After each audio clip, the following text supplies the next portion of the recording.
A lot of the UK challenges, if you go and follow them all on Twitter, when one of them has a public milestone, what you'll see is they'll all congratulate each other. So Mondo having their restrictions lifted, we'll have had a whole load of feedback from the others just saying that's brilliant because it helps us all on the journey. Right now, everybody's competing against a system that's a little bit broken as opposed to competing against each other.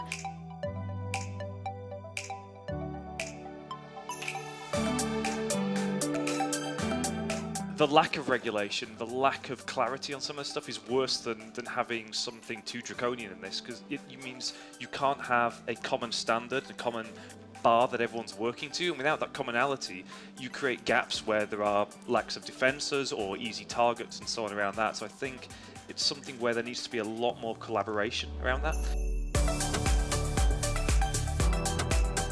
If you look at the data of customers who are going into branches, we have all digital options, but customers still love going to the branches, believe it or not. Yeah, it's going to take time. I think the best shot, at least my personal view, is go after the younger audience. Yeah, and remember the existing banks. Yeah, ADCB, Emirates NBD, all these banks have awesome digital apps too. Yeah, getting the personal touch. People love calling people and say, hey, what's my balance?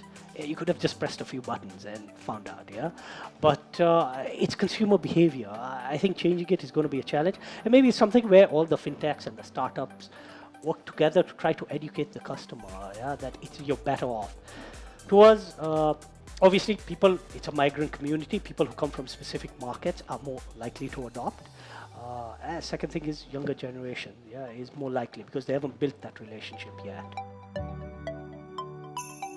So one of the assumptions that people often place on low-income people, and one of the ones that we heard a lot in the early days, are low-income people like standing in queues. It's the highlight of their week, sending money home. To which we were like, I think they might prefer to have a coffee with their friends at that time. So actually, the people that we're dealing with, we find often come from countries where mobile money is way more advanced than it is here. So Pakistan has had instant payments for 15 years. Like in India, Paytm, which is their mobile money app, has got like, I think, millions and millions of users now and was their top funded business last year. Like when India said they were going to go cashless, they were opening something like 9 million accounts a month or something.